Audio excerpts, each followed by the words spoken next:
Possess, receive, or transfer a stolen vehicle. This is a very popular felony in Nevada. Therefore, let's dive into it and find out exactly what it means and how someone could be culpable for this crime.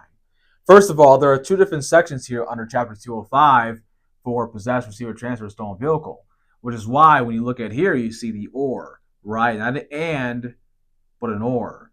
That indicates that either one will be sufficient in showing someone's liability for this crime. So let's talk about the first one.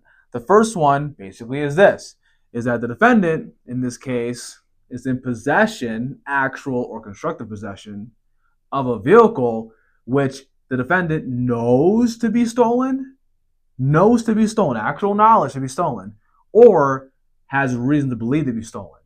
Basically, a reasonable person under the defendant's position would know that the vehicle is stolen.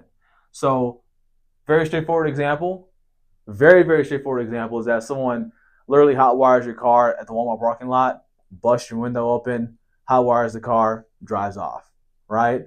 Very clear that defendant in that case is in actual possession of the vehicle.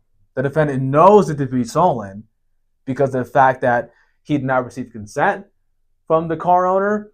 And again, he busted in the car, hot wired it, and took off, right? Very clear. That's a very straightforward case for this first section here.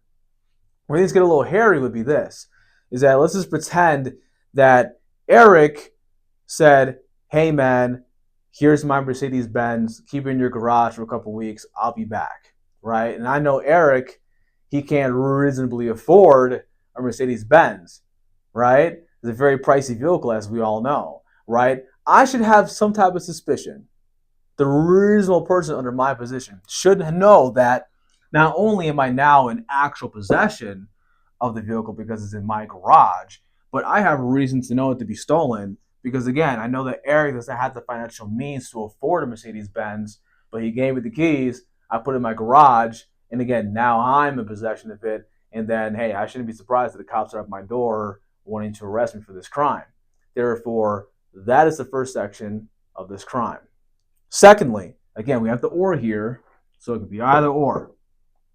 Secondly, the defendant in this case, let's use Eric again, has the intent to pass title of the car that he knows or has reason to believe to be stolen, receives or transfers that possession from another person or to another person. So basically, let's say Eric does something kind of dirty. Let's say he goes to a car dealership to get a new Forerunner at the Toyota dealership, and he uses that Mercedes-Benz I'm talking about, and he has title of it, right? He's trying to pass that title of the Mercedes-Benz to Toyota dealership to get the Forerunner, right?